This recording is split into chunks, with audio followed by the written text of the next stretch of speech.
अगर आगे चले तो शायद कभी न थकने वाले सूर्य के सहस्त्र नाम सुनते सुनते आप थक जाएंगे।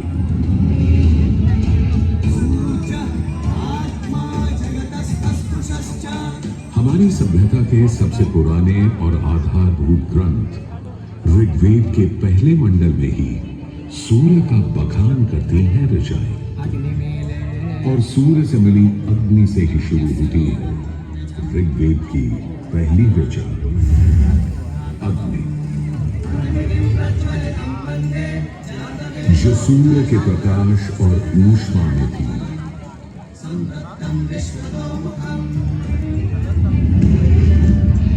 अग्नि जो दावानल और ज्वालामुखी में प्रलयंकारी विध्वंसक के रूप में विद्यमान थी।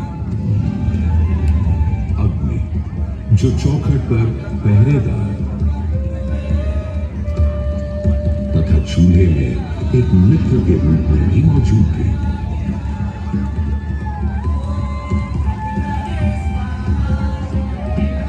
तभी तो भारत ही नहीं, पुरातन मिस्र में रा, दक्षिण अमेरिका में इंती, अफ्रीका में लीजा, फारस में अगी, चीन में झुरान, जापान में कागुत्सूची और कोजे, तुर्की में अलाज, यूनान में हेफेस्टोस हेलिकोस और रोमनों में वाल्कैन और फीबस जैसे पौराणिक अग्नि स्वरूप देवों की कल्पना विद्यमान है।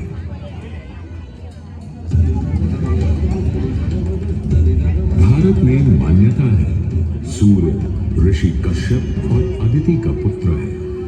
कहते हैं जब सूर्य की शादी विश्वकर्मा की पुत्री संजना से हुई तो संजना उसकी चमक से इतनी परेशान हो गई कि पिता विश्वकर्मा को छाया का निर्माण करना पड़ा, और तभी से चल रहा है सूरज की रोशनी के साथ धूप छांव का खेल।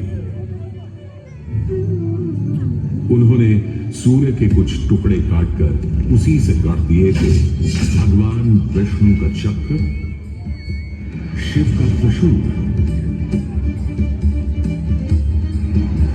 कुबेर की गदा और कार्तिकेय का भाला। किंतु इतना होने के बाद भी सूर्य बिना रुके अपने 7 श्वेत अश्वों के रथ पर आरूढ़ आकाश की परिक्रमा करता ही रहता है, करता ही रहता है। असल में हमारे मानव बनते और 2 पैरों पर खड़े होते ही हम समझ गए थे सूर्य का प्रचंड प्रताप और प्रकाश, उसकी जीवनदायिनी शक्ति। हर पल बदलते संसार में, हर रात घटते बढ़ते चांद वाले आकाश में केवल एक सूर्य ही है जो हर रोज सही समय पर उदय होकर हमारी दुनिया को जगमग जागते और जीवित करते हैं। हमें एक अवश्यंभावी स्थायित्व का आभास देता है।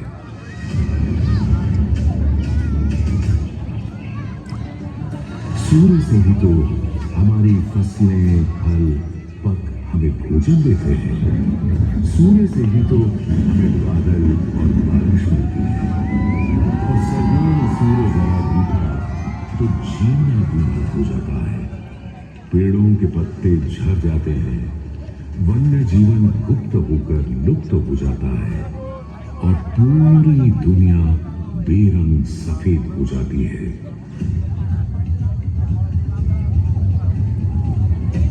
सूर्य ही तो सारे संसार को ऊष्मा, ऊर्जा और ओज से ओतप्रोत करता है। इसीलिए तो ऋग्वेद में कहा है, कांतिमय ईश जहां का मुख प्रकट हुआ है सूर्योदय के साथ।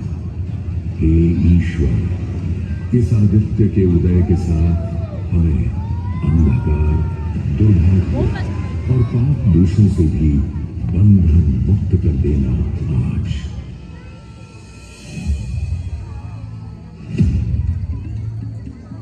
और अगर ग्रहण के समय सूर्य कुछ क्षणों को लुप्त हो जाए तो सारे संसार में हाहाकार मच जाता है।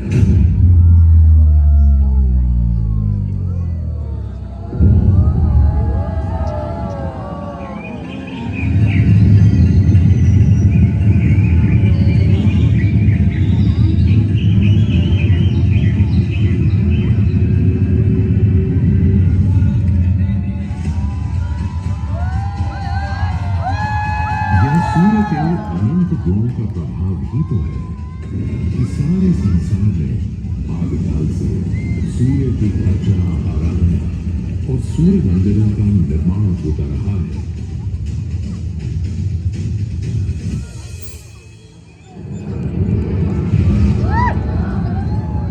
दक्षिण अमेरिका के इंका काल के सूर्य उपासना स्तूप, मिस्र के रामसेस मंदिर परिसर में स्थित सूर्य मंदिर,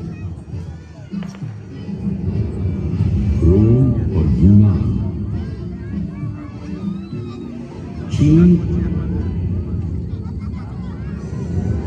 और जापान, मेसोपोटामिया और ईरान के सूर्य मंदिर और भी दुनिया भर में न जाने कितनी सभ्यताओं ने अपनी अपनी तरह की सूर्य उपासना और मंदिर परिसर देखे हैं।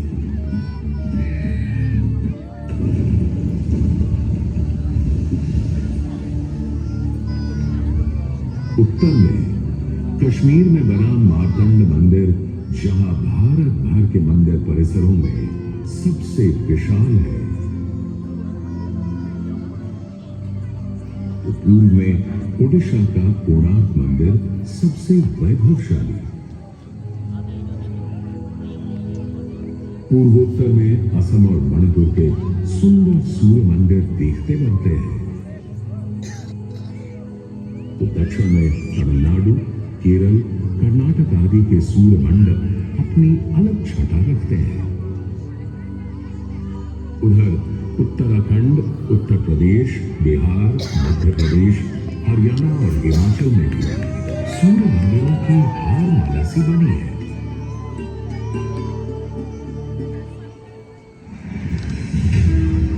किंतु यदि मैं कहूं कि देश के पश्चिम में अपने गर्वी गुजरात में, अपने इस मोढेरा में सदियों से स्थित आपके सामने खड़ा यह सूर्य मंदिर संसार का सबसे विलक्षण, विचित्र, वैविध्यपूर्ण, सुंदर, सुरूप, सुघड़ और सुघर मंदिर है, यह अतिशयोक्ति नहीं होगी।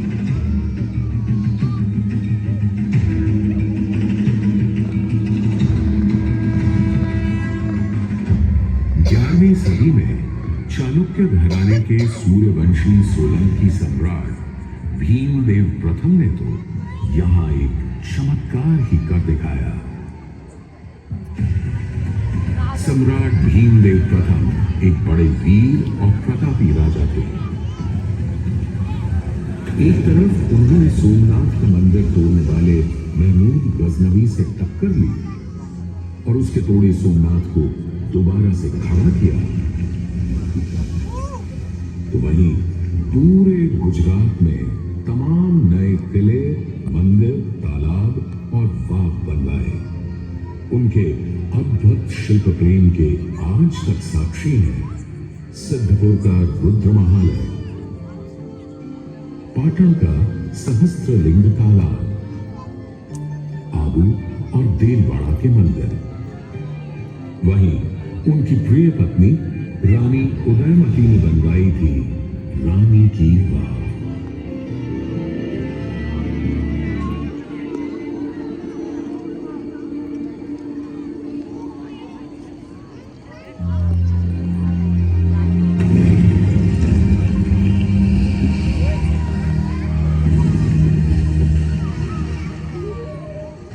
किंतु इन सारे स्थापत्य और शिल्प के नमूनों से कहीं ऊपर था राजा भीमदेव का पुष्पावती नदी के किनारे सन 1026-27 में करवाया इस सूर्य मंदिर का निर्माण। महसाणा से 20 किलोमीटर दूर बने इस मंदिर में आज नदी भले थोड़ी दूर चली गई हो, पर मंदिर के ठीक सामने बना सूर्य कुंड इस सुंदर परिदृश्य में पानी की कमी खलने नहीं देगा। सूर्य के प्रकाश पुंज और जल का यह खेल पूरे परिसर को तरंगित और झंकृत करता रहता है।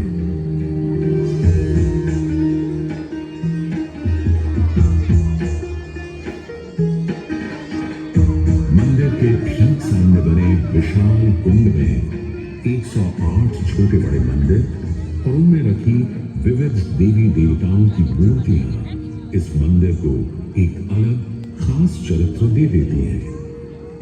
इसका एक और नाम है रामकुंड, और क्यों ना हो, जबकि यहाँ विस्तृत धर्मारण्य वन क्षेत्र में ही श्री राम ने मोढेरक का निर्माण करवाया था।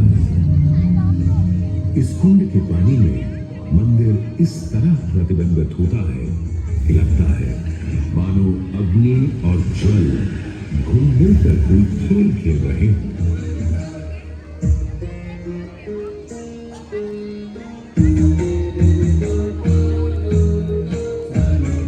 तालाब की तरफ से सीढ़ियां चढ़ते ही एक सुंदर तोरण आपका स्वागत करता है। तोरण से होते हुए जैसे ही आप मंदिर के पास पहुंचते हैं, एक नया संसार सामने आ खड़ा होता है।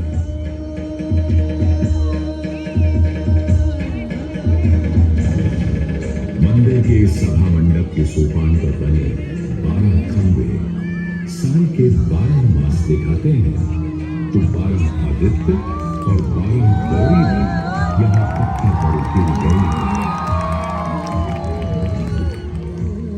सूर्य देव को समर्पित इस मंदिर में शिव, विष्णु और ब्रह्मा भी विद्यमान है, और इस मंडप के हर कोने में खड़े हैं 10 लोकपाल, यानी इंद्र, वायु, अग्नि और कुबेर जैसे देव।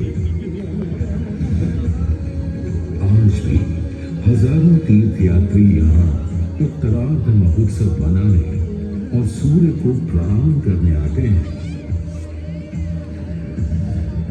इस हेरिटेज साइट पर हजारों देशी विदेशी सैलानी भारत के इस विलक्षण सूर्य मंदिर को देखने, समझने, इसकी वैज्ञानिक पहेलियों को बूझने चले आते हैं। संसार और विशेषकर भारत में बने अधिकतर सूर्य मंदिरों की तरह मोढेरा के मंदिर को बहुत वैज्ञानिक सोच समझ से बनाया गया है।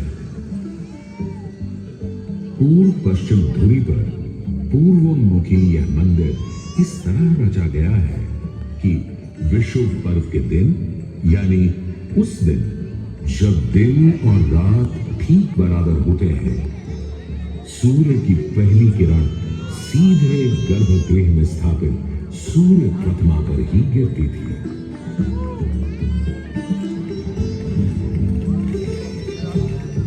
आज हमने सूर्य की कृपा को एक अलग तरह से भी बटोरना, सहेजना और संभालना शुरू कर दिया है।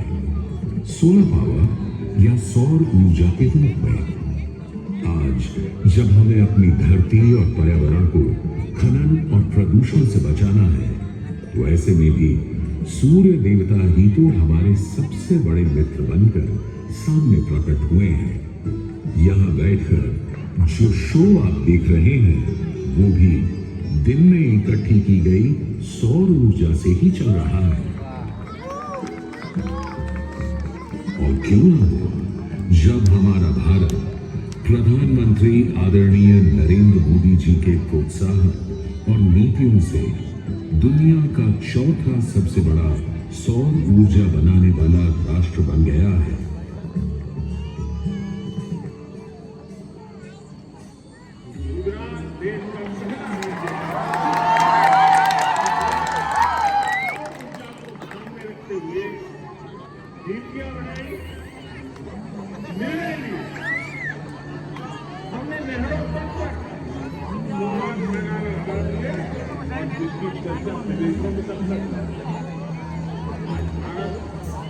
रिन्यूएबल एनर्जी के उत्पादन के मामले में दुनिया की चौथी बड़ी ताकत है। दुनिया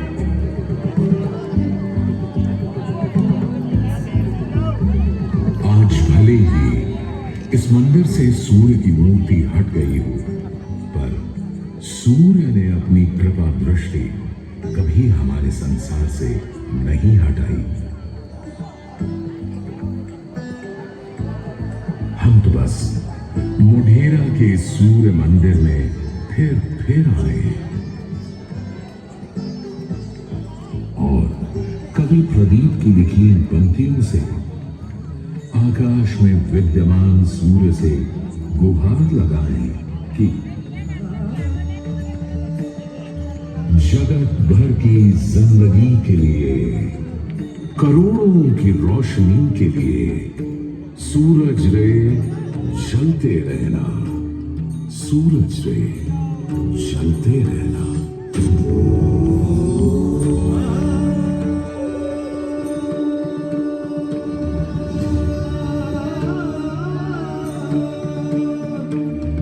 Oh,